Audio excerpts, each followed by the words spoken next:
Labdien! Šis ir podkāsts Neērtie jautājumi, kultūrpratības piezīmes.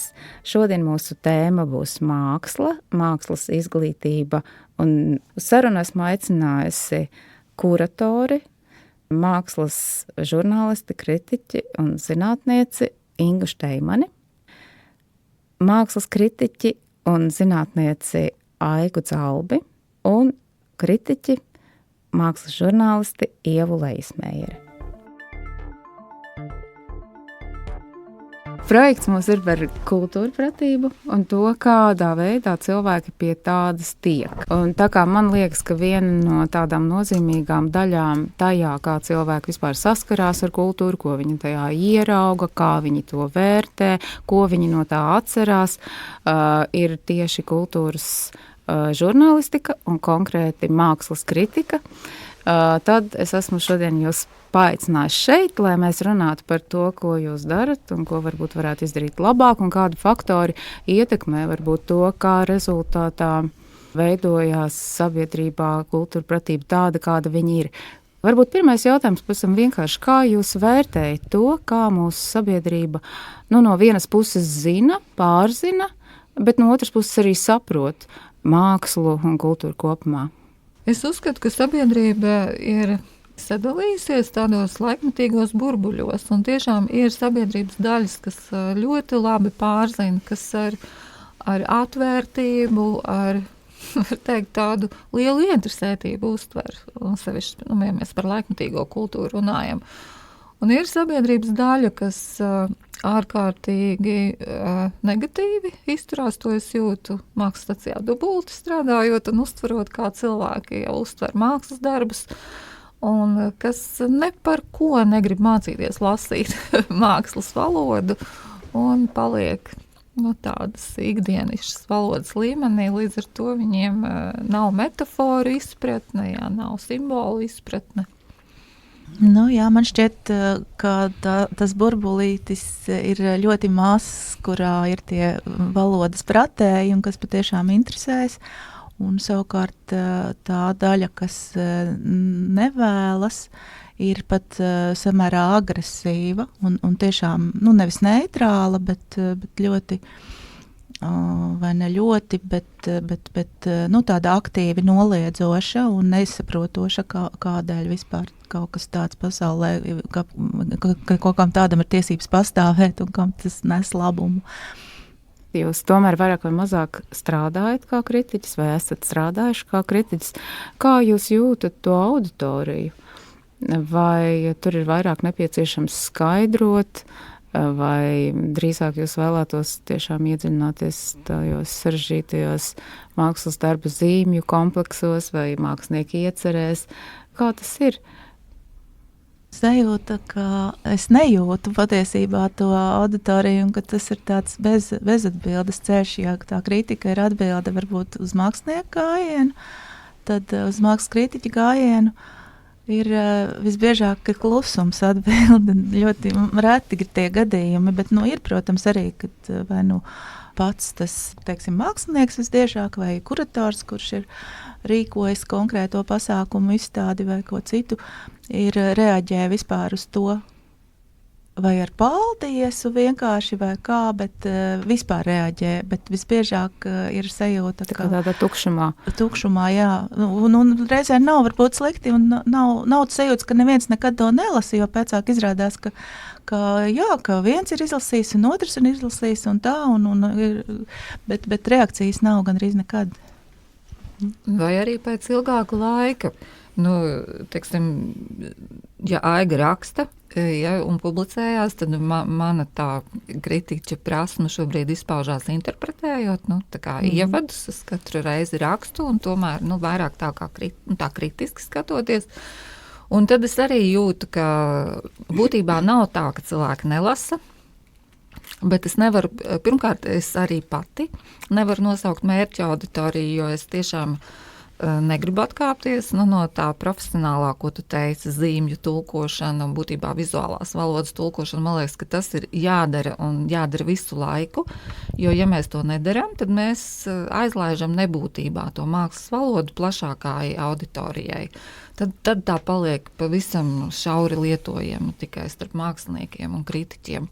Tāpēc tas noteikti ir jādara, ir jārāda, kā mēs to saucam, un ko nozīmē tur tādas vai citādākas kompozicionālās attiecības, kā mēs vispār varam iepazīties ar sižetu mākslas darbā. Un tad jau, protams, seko tie ētiskie vispārinājumi, ko mēs no tā varam secināt. Jā, bet nobeidzot par mērķa auditoriju vai par auditoriju, vispār auditorija ir tikai... Ja gadās kāda konkrēta saruna, bet būtībā auditorija parasti klusē par to rakstu, bet es gribētu teikt, ka viņi tomēr izmanto un lasa. Viņi varbūt neuzskata kritiķi par tādā mērā autoru, lai dotos tā kā pie mākslinieka un pateiktos viņam par šo izstādi, cik skaisti kādi tēli. Pie kritiķi tā parasti nedodās un viņa interpretācijas tā neslavē. Jā, man ir, teiksim, mākslinieks tikai viens, kurš tiešām vienmēr tad noķer aiz spogas un Gaitenī akadēmijā turpat kolēģis un saka, pāris reizes tā ir taču bijis. Ko es ar to biju domājusi, kas arī nevis tāda zinātkāra tiešām reakcija, nevis vienkārši pieklājīga vai kā, bet tieši patiešām vēlēšanās diskutēt tālāk, turpināt to diskusiju. Bet jūs uztverat savu darbību kā tādu, kas nes tautā šo te pratību, mākslas pratību. Un kā jau teicu, es tur varētu koncentrēties, protams, par vairākiem aspektiem, bet vismaz viens ir zināt mākslinieku un zināt viņa stilu vai atcerēties kādu no viņa darbiem, kas varētu būt jāiemācās. Un otrs, jāiemācās tiešām pati šī te lasīšana, mākslas darbu lasīšana. Vai mēs varētu teikt kritiska skatīšanās? Vai jūsu darbus jūs redzat kā kaut ko tādu, kas ir šī te skola, kultūra pratības skola? Es uzskatu vispār, ka tam kritikai nav, tas tā diemžēl ir, bet tā nevajadzētu būt, ka mēs nodarbojamies ar mākslinieku reputācijas veidošanu, ka mums, es redzu, man pašai visinteresantākais kritikā ir tieši tā saprašana, citiem izstāstīšana, tāda interpretācija ar nozīmi kā tulkošana tā mākslas darba, un tad arī, man liekas, māksliniekam ir interesanti, ka viņš ierauga, kā cits viņu darbu ir uztvēris. Tas ir pats interesantākais, un es ceru, ka arī ir tas mazais sabiedrības loks, kas interesējas, ka tieši šī iemesla dēļ arī tam lokam ir vērts lasīt, un ka viņi iegūst kaut ko no mūsu darba.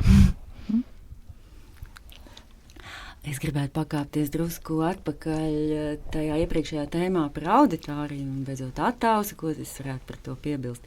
Proti, manuprāt, ir ļoti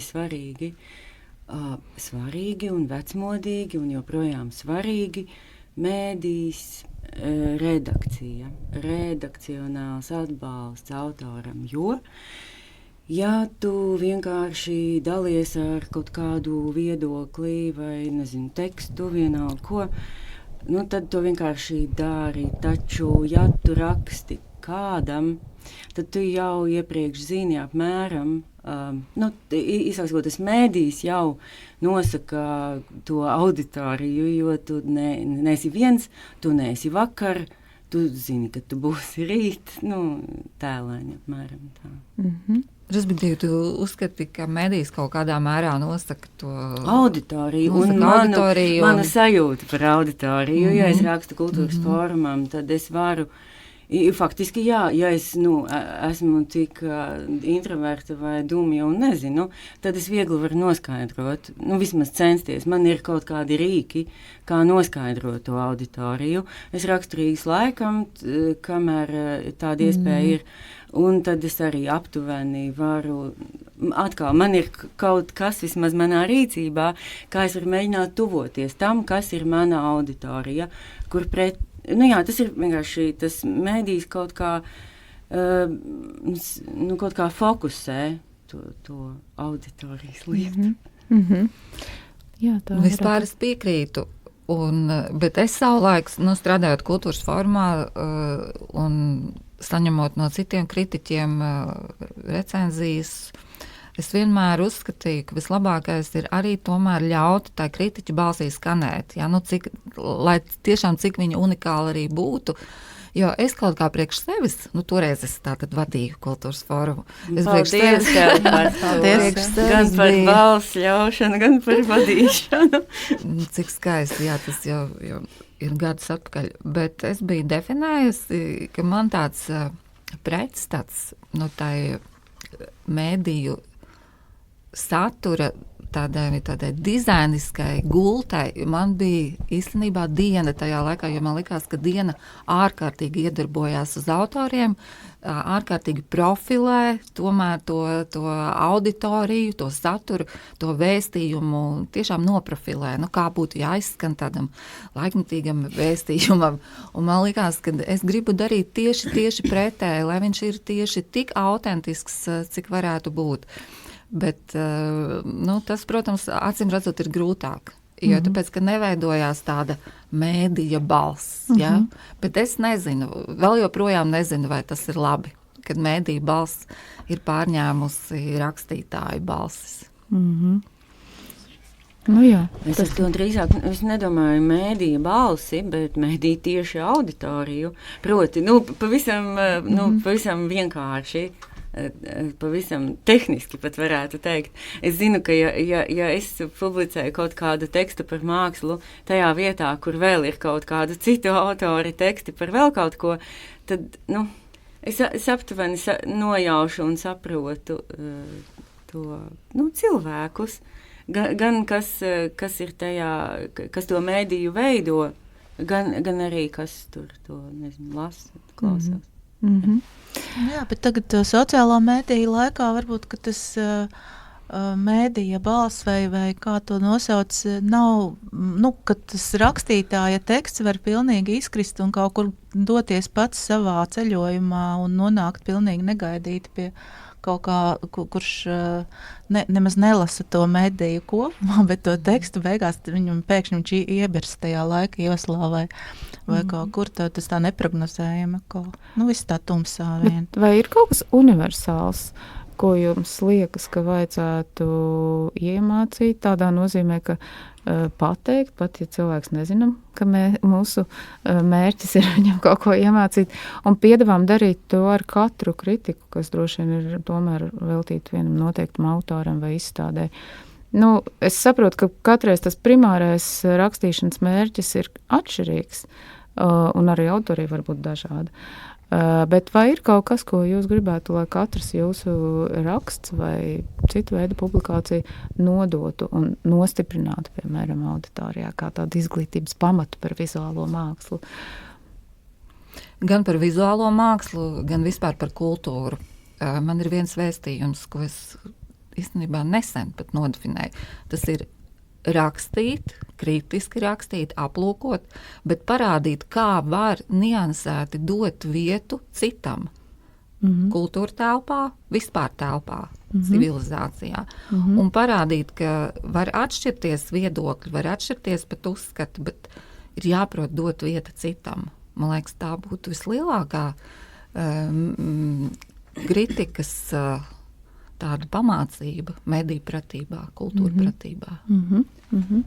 Jā, ļoti piekrītu. Es nebiju tā nodefinējis, bet klausoties pilnībā par 100% piekrītu, ka tieši, jā, ir, tāpat kā māksla arī patiesībā visu laiku ir tas rosinājums, lai kaut kas notiktu, lai būtu kaut kāda saskarsme, kas atkal rada kaut ko jaunu, un tad tas process tā kā ir dzīvs un turpinās.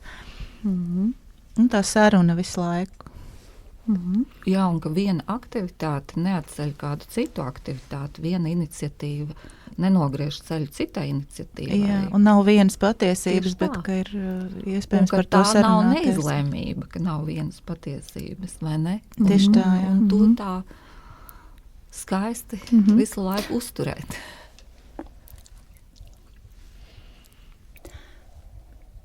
Es drīzāk to nesauktu tā, ka kaut kāda tur mākslas kritikā vai kultūras publicistika tieši kaut ko audzina. Es tā neprotu domāt, bet es drīzāk, un es esmu par to drusciņu domājis, un man drīzāk tas liekas ļoti svarīgi no tāda pat sociālas, tādas sabiedrības sakārtas viedokļa, no tāda šīs sakārtas spektra viedokļa. Lai, no kā es ciešu un ko es ļoti labprāt gribētu, lai darbs, ko es vairs nedaru, proti nerakstu par mākslu. Bet tu atkal darīsi? Mazums, ko mēs kurš darīsim. Bet ka tas citiem cilvēkiem, kuri arī neraksta par mākslu, darīs zināmu, ka citi raksta par mākslu, un ka tas, ka citi raksta par mākslu, ir tikpat cienījams darbs, aicinājums, talants, kā daudz kas cits, un tāpat kā es varbūt nesaprotu, kaut gan ne. Es saprotu. Es ļoti daudz ko saprotu. Es saprotu, kāpēc vajag kaut kādus fiziķus, mediķus, kāpēc vajag dažādu jomu izpausmes cilvēkiem un sabiedrībai. Jā.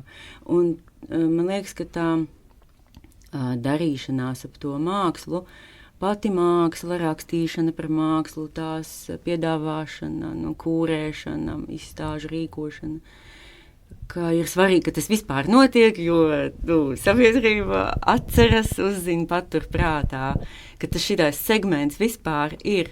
Un tajos brīžos, kad, piemēram, retajos brīžos, kad, piemēram, ir runa par kaut kādu budžeta dalīšanu, vienalga kādos ešalonos, tad kaut kāda šī budžeta pārstāva, nezinu, kultūras ministra vai kaut kas tāds, paceļ galvu, balsi un tam līdzīgi, un par to nav brīnums.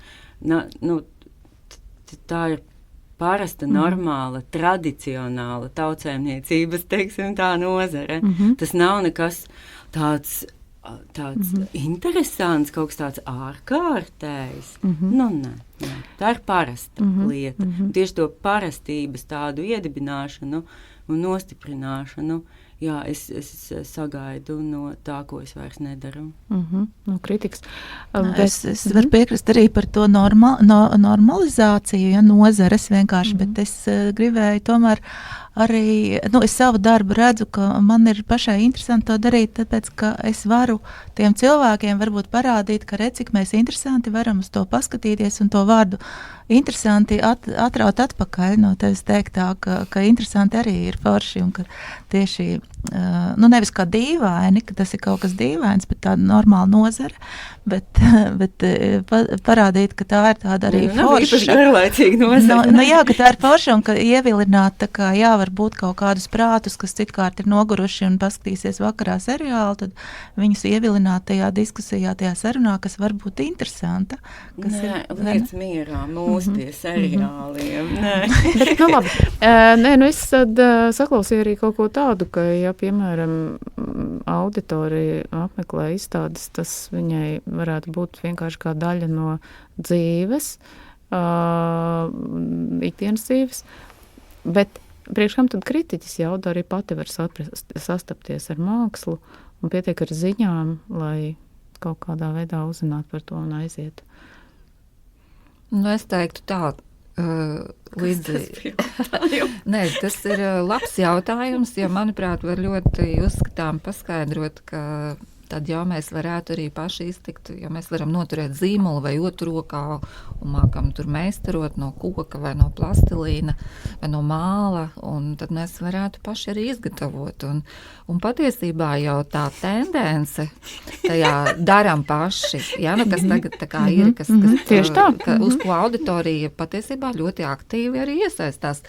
Šī tendence varbūt ir arī radījusi kaut kādos burbuļos tādu ilūziju, ka daram paši. Un līdzīgi ir ar kritiku. Tomēr kritiķis ir profesionāls skatītājs un neko sliktu viņš nevar izdarīt tam mākslas darbam, jau sniedzot kaut kādu savu interpretāciju. Un, tomēr darbs ar domām arī patiesībā ir profesionāls darbs, un es uzskatu, ka jebkuram tikai ikdienas valodā un domās slīkstošam cilvēkam tas nekādā veidā netraucē dzīvot, tas var tikai paplašināt, uzlabot viņa kultūra pratību, vispār dzīves kvalitāti, es pateiktu. Jā, un tas vēl jāņem vērā arī, ka tas ir tiešām šis laiks ir tik ļoti, ļoti fragmentēts, un, man liekas, neviens tur nevar iebilst, ka kritiķim būtu tās bonus, ka viņš ir tomēr, ja viņš ir uzņēmies par to uzrakstīt, tad viņš ir uzņēmies par to arī padomāt, un noteikti ilgāk padomāt nekā tie citi skatītāji, kuriem tas nav jādara, kurus uzreiz viņu uzmanību novērš kaut kas cits, kas ir atkal jādara dzīvē, un jāskatās un jāklausās. Es drīkstu. Ienāca prātā, ka vēl jau ir, kas, manuprāt, ir ļoti būtiskas attiecības, ne tikai kritiķa ar sabiedrību attiecības, bet kritiķa ar mākslu attiecības. Jo pat labāk ir gājuši bojā visādi tie mediji.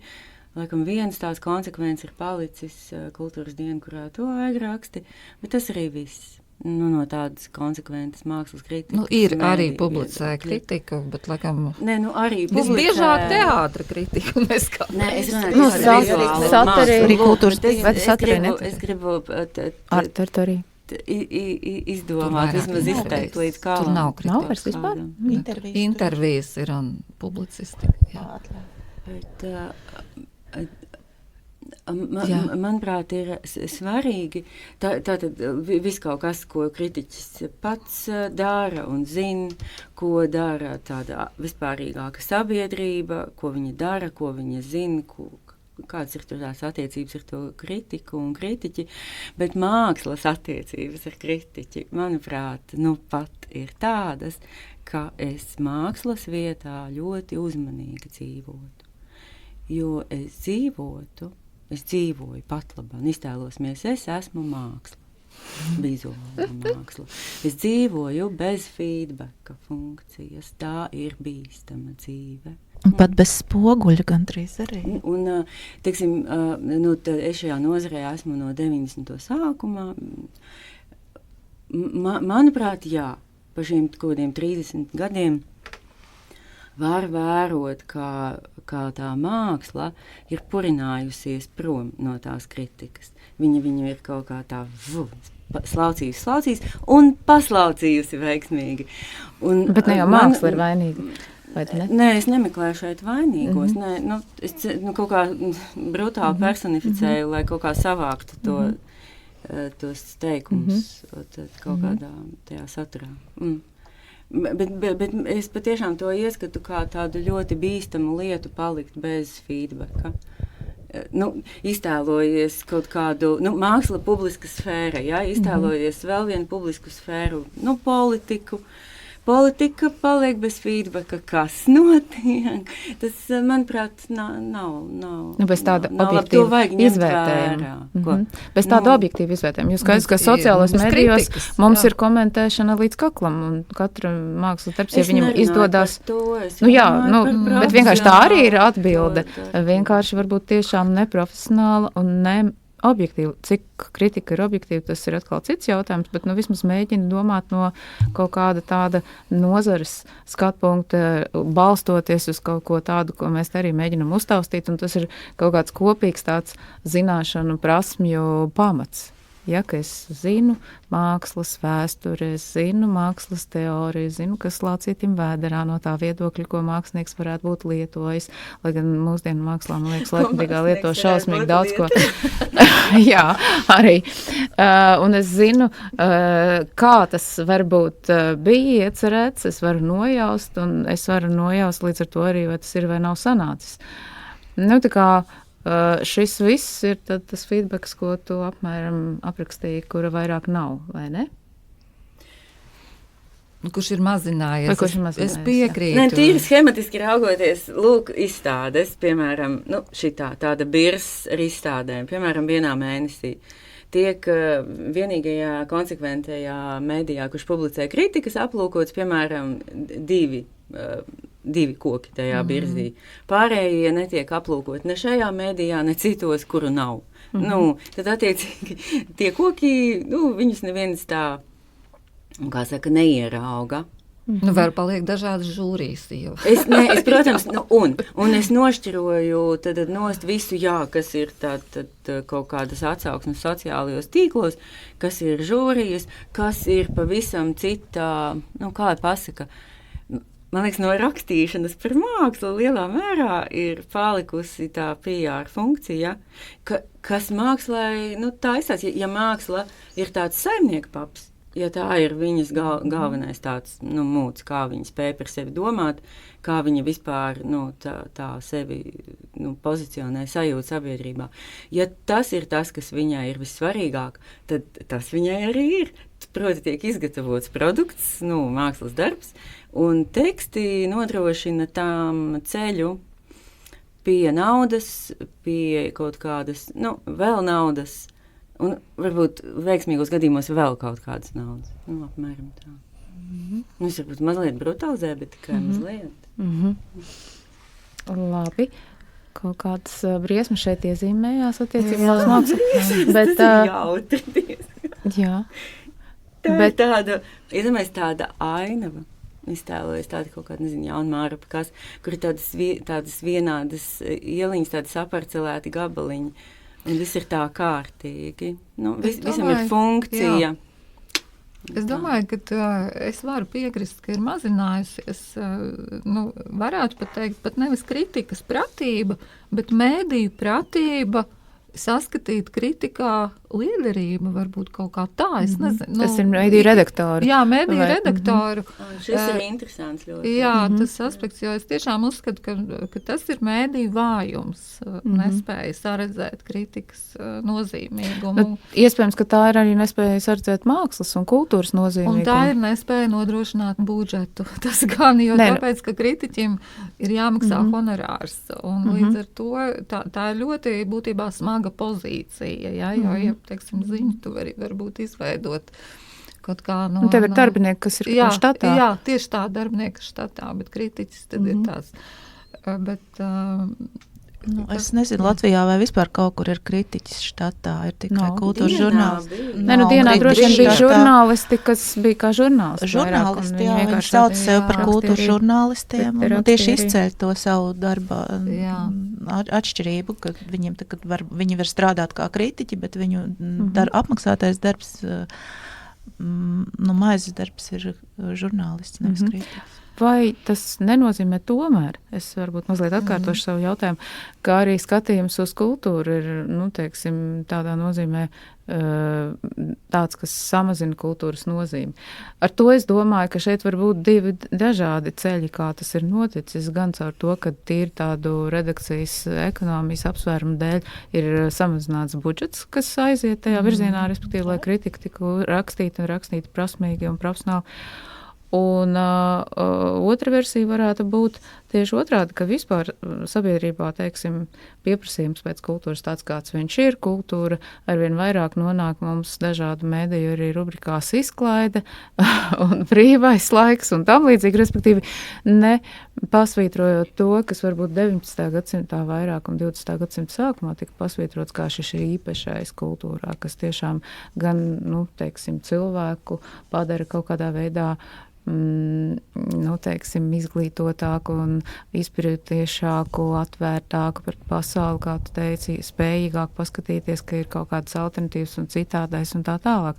Jā, varbūt tajā ir, visā šajā ainavā, ko mēs aprakstam, kurā, protams, paralēli notiek dažādi procesi, un iespējams, ka pie tā, ko apraksta, piemēram, Ieva ar vieniem vārdiem un kāds cits ar kādiem citiem vārdiem, tas ceļš ir vienkārši bijis caur gan kritiķu lomas mazināšanu, gan vispār kultūras tādu, es pat varbūt negribētu teikt kultūras tā kā satura piedāvājuma samazinājumu, bet tieši otrādi ar to, ka pats tas tiek piedāvāts kā daļa no, teiksim, tādām varbūt mazāk svarīgām lietām mūsu dzīvē, proti tām, kas attiecās nevis uz mūsu tādu aktīvo darba dzīvi, ekonomisko vai politisko dzīves aspektu, bet uz to, ko sauc par brīvo laiku.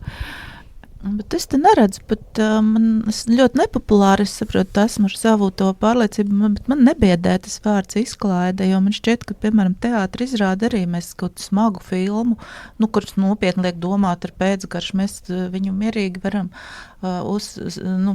veltīt savu brīvo laiku, lai to noskatītos un samaksātu vēl par to lielu naudu varbūt un uztver to kā izklaidi. Tieši tāpat arī tā saruna, kas notiek rakstītā tekstā vai runātā, ka tā taču arī nav, viņa varbūt izklaide, bet tiešām ar gudra izklaide, kas attīsta prātu un dod jaunas zināšanas, un tā es neredzu, ka tā izklaide būtu tikai tāda dumja un niekošanās.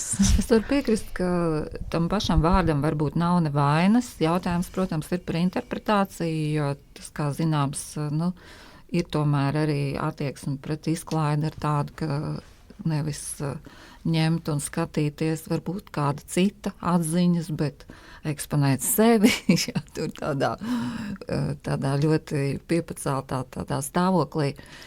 Bet tas, kas man liekas, ka kritika, man šķiet, ka māksla, es iezīmēju to līniju par to, ka māksla ir, varbūt kaut kādā ziņā atteikusies, bet es domāju, ka tā berze starp mākslu un kritiku ir bijusi vienmēr. Tomēr ir šis slavenais citāts, tas taču ir jau 19. gadsimts, ka kritiķis ir kā kaut kāds nejauks kukainis uz tās baltās mākslas miesas. Tā kā tā berze ir bijusi vienmēr. Mūsdienās vienkārši ir vieglāk varbūt panākt to kritiķa tādu atstādināšanu, tur ar naudas resursiem, ar mēdīju citādošanu. Bet principā es uzskatu, ka demokrātiskajā sabiedrībā ir noteikti jābūt kritikai.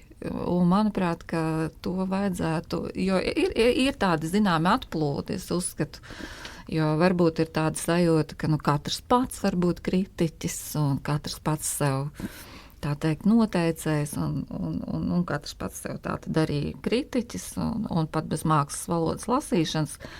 Bet tas, ko man liekas, mākslai nevajadzētu aizmirst, ka mākslas valoda ir ļoti specifiska. Kritika ir viens no instrumentiem, kas palīdz uzturēt spēkā plašā auditorijā mākslas valodu, kaut vai tāpēc.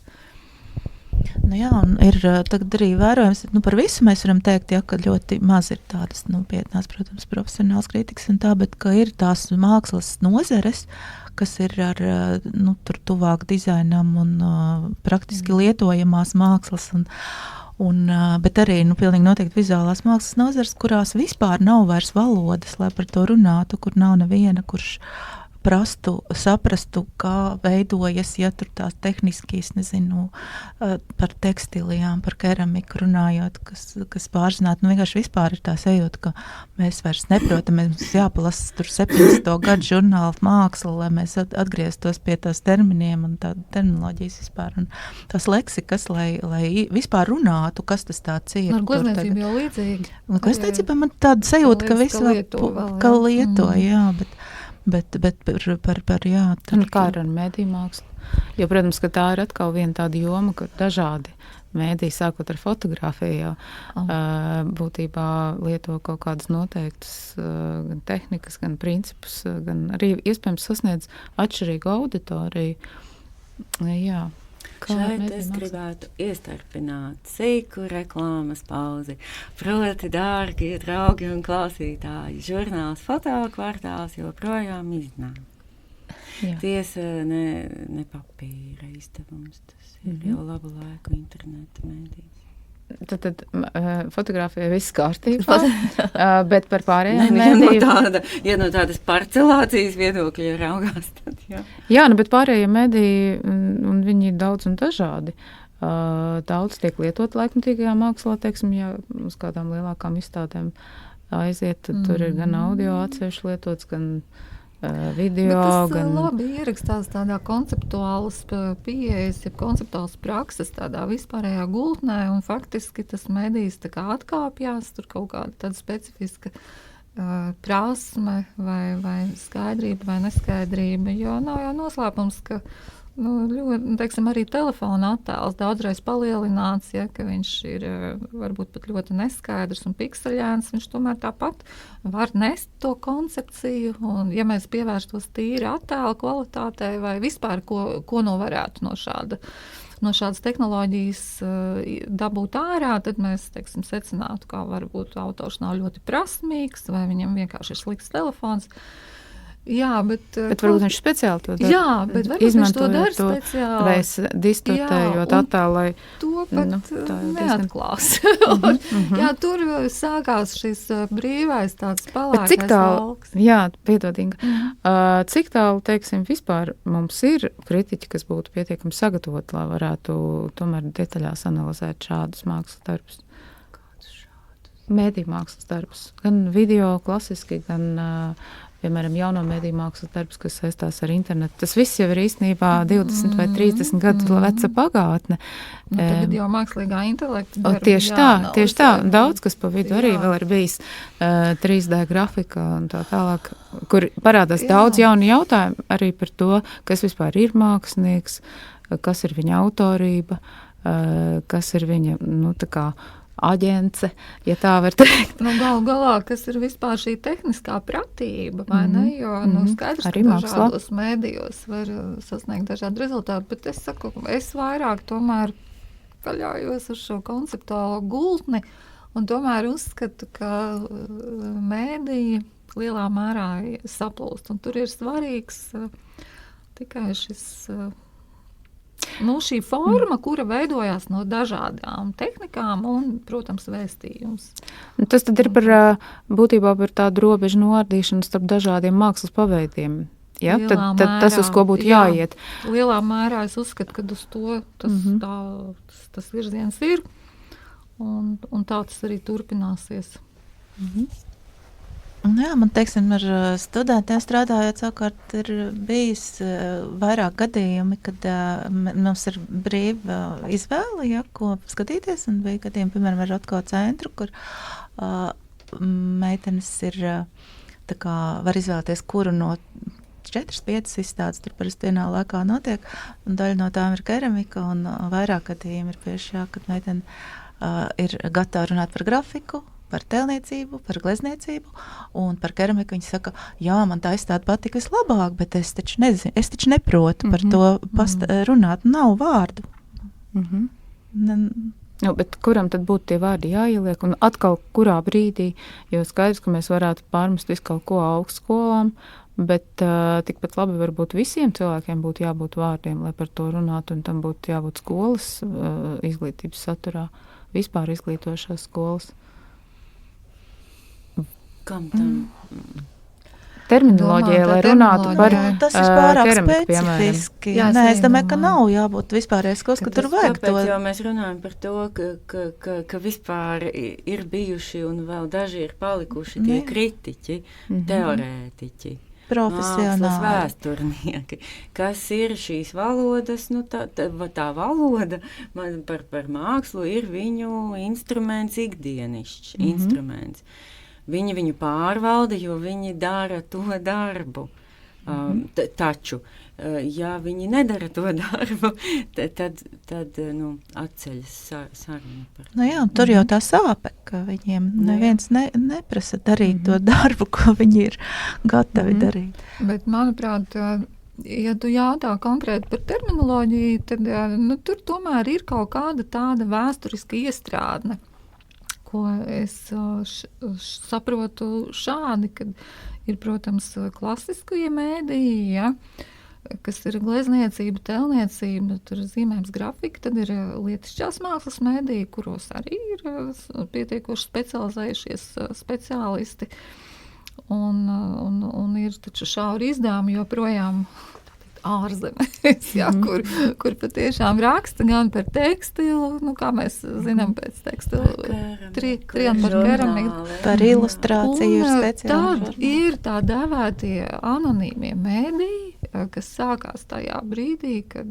tika izmantot dažādi gatavi priekšmeti, principā jebkas, pat kā tas ir konceptuālā mākslā, pat līdz vārdam, līdz nemateriālai tādai kompozīcijai. Un tie ir tie anonīmie mēdīji, kas nepārtraukti mainās, sekojot tehnoloģijai.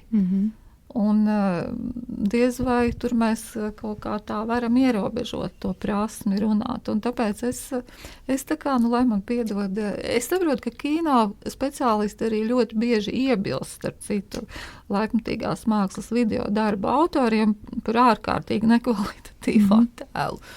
Bet, principā, mēs laikmatīgajā mākslā šos uztveram visus kā mēdījus, kā tādus savā ziņā anonīmus materiālus, bez pietiekoši dziļas vēstures tajā tīri, tajā plastikā.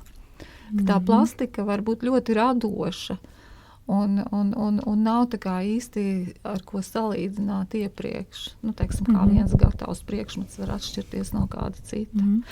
Man liekas, tā vispār ļoti interesanta tēma. Tas nozīmē, ka no vienas puses tu pati teici, kad viss saplūst, proti pateicoties digitālajām tehnoloģijām, bet ne tikai, arī pateicoties droši vien kaut kādiem sociāliem uzstādījumiem, kur, piemēram, jebkurš var būt mākslas skatītājs un viņš var paust sociālās medijās savus komentārus, viņš var, piemēram, arī pats līdzdarīt un arvien vairāk tomēr mākslas darbi iesaista šādā vai tādā veidā auditoriju kā līdzdarītājs.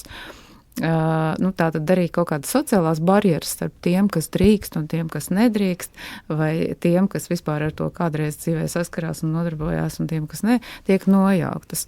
Un ja mēs ņemam vērā šo te saplūšanas tendenci kā tādu, tad vai nav dīvaini, ka mēs sagaidām, ka droši vien katras jomas kritiķis kaut kā savādāk rāmēs šo iespējams, auditorijas acīs būtībā viena un tā paša mēdīja vai žanra vai mākslas veida darbu.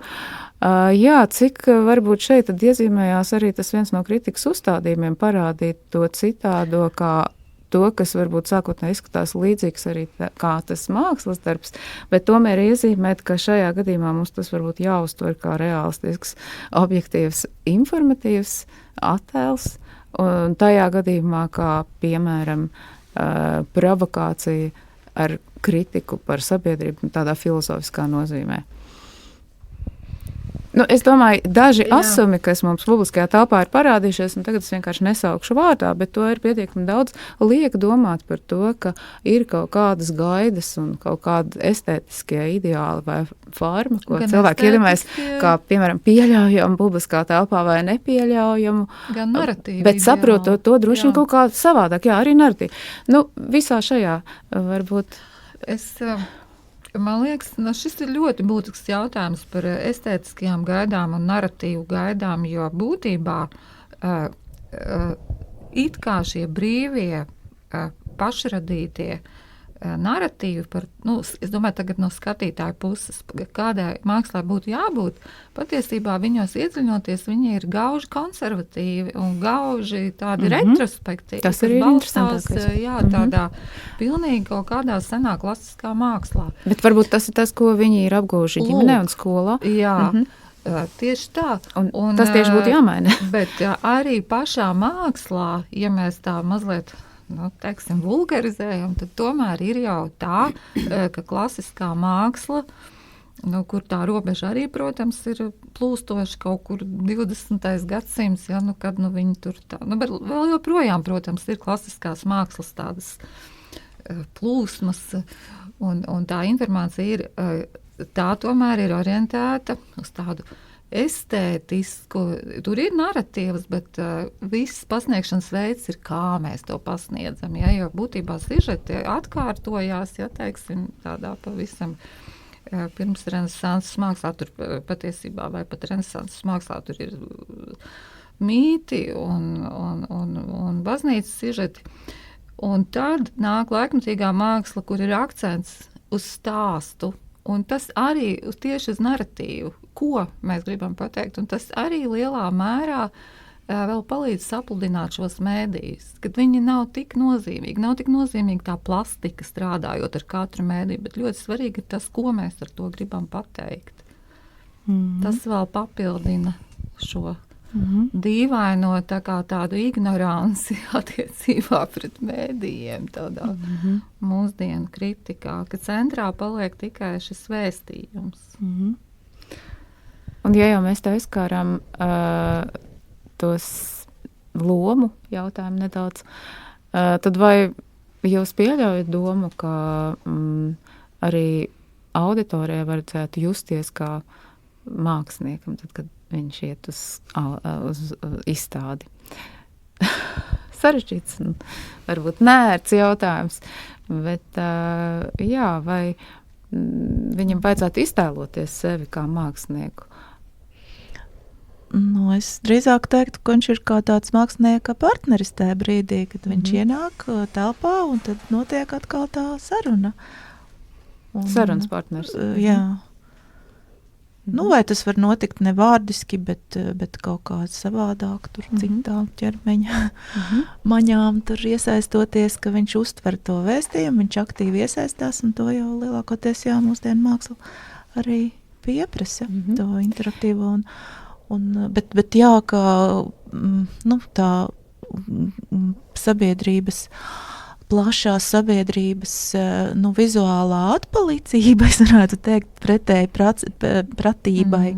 Tas ir atkal ļoti sāpīgs jautājums, skatoties visus tos skandālu gadījumus.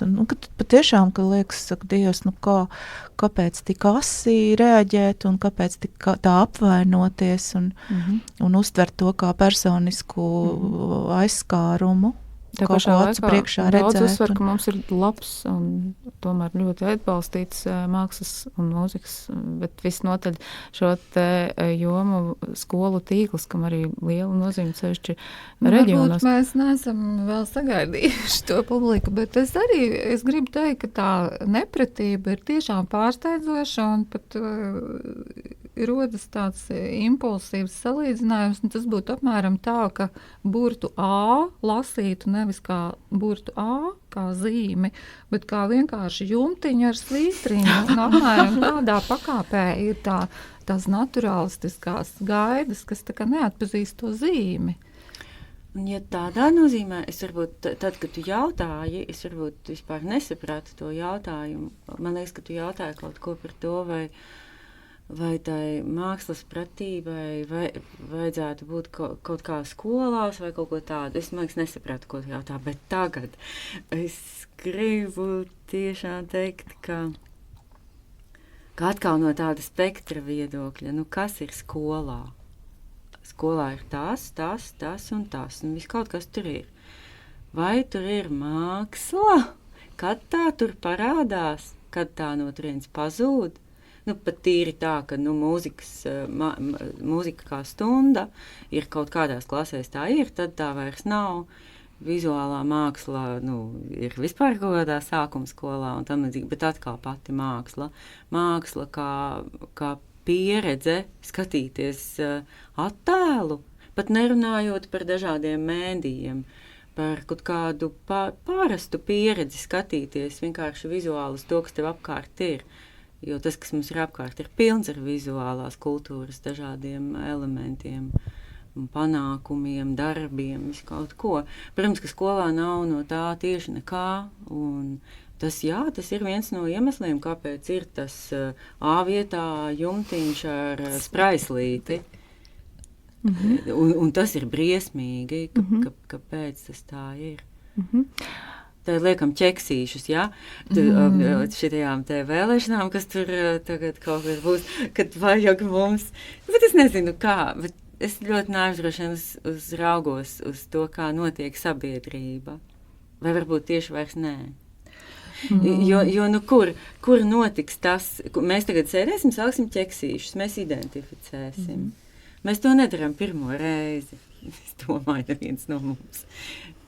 Bet kam būtu jānotiek, lai pēc šīs ķeksīšu likšanas notiktu vēl kaut kas, kas mainītu kaut mazliet to situāciju, kurā mēs atkal ieliekam šo ķeksīti? Man liekas, ir tādas, mēs tomēr piedzīvojam tādas globālas svārstības, tā kā mākslas jomā, māksla ir ārkārtīgi izplatusies kopš 20. gadsimta sākuma, burtiski tā difūzi gājusi, Un es kaut kā ticu tomēr, tā kā liekot tādu kā tēlu, ka tomēr tā māksla arī ir kaut kāds tāds organisms, tāds ķermenis. Es kaut kā ticu tomēr arī viņas spējai tā kā kontrolēt tomēr tās savas robežas un absolūti neatdot tās savas robežas citu jomu rokā, jo tas šobrīd ļoti daudz notiek, jo konceptuālā māksla pilnībā ir tā kā gandrīz vai legalizējas. Vai tur arhīvu materiāli, vai tur filmas, vai politika, vai komentāri, vai publicistika, vai, principā jebkas, vai tehnoloģijas, ka tas tā kā arī var izteikt, tā kā būtībā arī ir mākslas viedoklis. Jautājums, es tā skatos un domāju, kad tas beigsies. Un man tā liekas, ka tas būtu pašas mākslas ziņā, bet es kaut kā ticu, ka māksla varētu būt tik jūtīga un tikt ar to galā. Un tā kā tomēr tās robežas atkal var būt kaut kā iezīmēt, kur māksla ir un kur viņas vairs nav. Un otrs, kas man šķiet, kas ir savukārt, man liekas, tādā sociālā jomā noticis, ka ir sajaukts vai varbūt kaut kā pārāk pavirši attieksmi pret cilvēka dabai piemītošo radošumu un patiešām talanta izkopšanu un prasmi. Tas tomēr nav gluži viens un tas pats. Un māksla ir šī izkoptā prasme. Tas nav gluži tas pats, kas vienkārši ir radoša piemitība. Mhm. Tā kā kritiķiem ir darbs. Labi, es tad pašās beigās vienu īsu jautājumu katrai no jums, kas saistās ar mūsu iepriekšējo sarunu vai kaut kādu zināšanu par jums pieredzi. Un pirmais uzstādīšu jautājumu Ievai, jo Ieva pirms kaut kādiem pāris mēnešiem kā vienu no idejām, kā varētu kritika dzīvot, piedāvāja, piemēram, kaut ko līdzīgu kafejnīcu ēdienkartēm. Kā ar šādu netipisku platformu, ko tu gribētu sasniegt un ko tur varētu izdarīt un kas tas būtu, varbūt tas ir mākslas projekts? Protams, ka tas ir mākslas projekts, par to man nav šaubu. Un kā izdarīt, es gribu tieši to. Es gribu, lai kāds izlasa. Tāpat kā sasniegt auditoriju, jā, vai protams. Drīzāk varbūt gan sasniegt, paskatīties uz to, par ko tu raksti no citas situācijas viedokļa, tajā citādajā situācijā, ieraudzīt kaut ko citu, nekā tad, kad tu lasi sleju kaut kādā žurnālā. Jā, es nedomāju. Drīzāk noķert auditoriju, tur viņai negaidot, un tad jau gaidot. Jā, es ļoti domāju, ka tā varētu būt, ka tie cilvēki, kuri tur ir no sākuma noķerti, tā ir pilsbārā, tā iecerība sākās ar šo lokāciju, ar ko tas vēl beigsies, viens nezina, ka viņi no sākuma ir pārsteigti, un tad vairs nē, tad viņi gaida. Kā strādā mēdījis, jebkurš kultūras mēdījis, tā ir skaitā. Bet tad atrast to nišu, to vietu, to varbūt robu, kas ir izveidojies kaut kādiem kas gan ir, starp citu, interesanti, ka es to tiešām zinu pati pēc sevis, un es domāju, ka arī daudziem citiem ir tāpat, ka ne jau tikai tam mākslas darbam vajag, ko viņam tur vajag, un kritiķim visu kaut ko vajag, bet vajag arī tam, tai auditorijai, vispārinātajai, abstraktajai, man kā auditorijai vajag lasīt par mākslu. Man vajag lasīt labus, skaistus, dziļus tekstus par mākslu. Neformālus un ne tam līdzīgus, bet tādus un tādus. Un es ticu, ka kaut kādi cilvēki, kaut viņi būs 8 vai 12, viņi sāks lasīt to, ko sāks, un viņi gribēs to turpināt. Kas ir, manuprāt, liela problēma kaut kādiem, nosauksim viņus visus par mākslas žurnāliem, kaut gan tur var tie nošķīrumi var būt dažādi. Un ne tikai mākslas, ka kaut kāds projekts viņš sākas, tad viņš drusku turpinās un viņš beidzas. Tā arī iespējams pat neuzāķējot nekādu auditoriju, vai vēl ļaunāk uzāķējot un pametot. Tad, Skaidrs, interesanti. Aiga, es gribētu jautāt par reģioniem un mākslu. Un īstenībā par to grūto jautājumu dažreiz saprast, vai mums, teiksim, vietējai mākslai jāizvirs tie paši kriteriji, kas mākslai, kas top, nezinu, Eiropā vai Rīgā, gardēžiem mākslas, un vai mums, piemēram, tomēr ir kaut kādi citi kriteriji jāizvērtē. Neskatoties to, ka, piemēram, varbūt vietējai kopienai šī māksla ir daudz svarīgāka nekā tā, kas, piemēram, Ņujorkā. Es domāju, ka jā, ka vietēji veidojas savas skolas, un tas ir tieši brīnišķīgi, ka ir tāds autentiskums iespējams, nevis epigonisms un skriešana pakaļ un taisīšana pakaļ. Un līdz ar to arī vērtēšana, ka tas, ko Inga teica, ka jebkurā sfērā, tad, kad māksla sākas, nevis vienkārši radošums, bet jau izkopta šī spēja, kas rada to mākslas darbu, tad tajā brīdī, ja mēs to jūtam, tad mums ir pilnībā jāatbalsta un jāmēģina tas oriģinālais un autentiskais meklēt un veicināt kaut kādā veidā ar atbalstu un tā. Un jāmēģina ieraudzīt, jā, tieši tas īpašais katrai vietai, protams, ka tā, jā.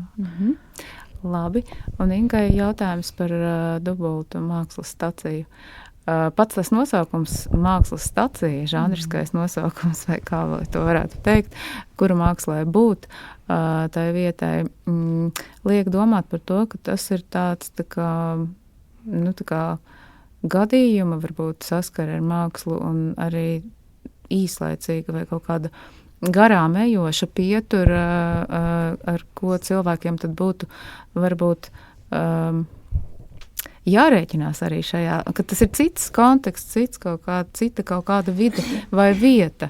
Vai, teiksim, vērojot tās pasažieru plūsmas savā mākslas stacijā, tu esi arī novērojis kaut kādu tādu absolūti citādāku pieeju un iespējams arī citādāku pratību, kas nepieciešama šajā situācijā, tā kā garām ejošā situācijā.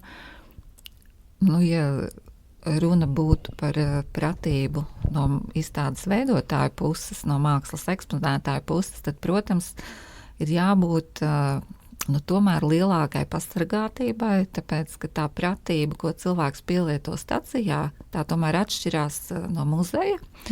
Attieksmes cilvēks stacijā ir daudz brīvāks, viņš ir impulsīvāks, un viņš tomēr uztver stacijā mākslu kā publiskā telpā. Tas ir tāda atskārsme, atvērtāka, un māksla publiskā telpā tomēr parasti ir veidot tādu, ka viņai var pieskarties. Tas nav tāds kaut kas ir ļoti sargājams. Un tas noteikti ir jāņem vērā. Un otrs ir tas, ka, protams, stacija uzķer cilvēku un pārsteidz, tāpat kā pie bāra. Un trešais ir tas, ka man ir prieks, ka tas tomēr ir reģions.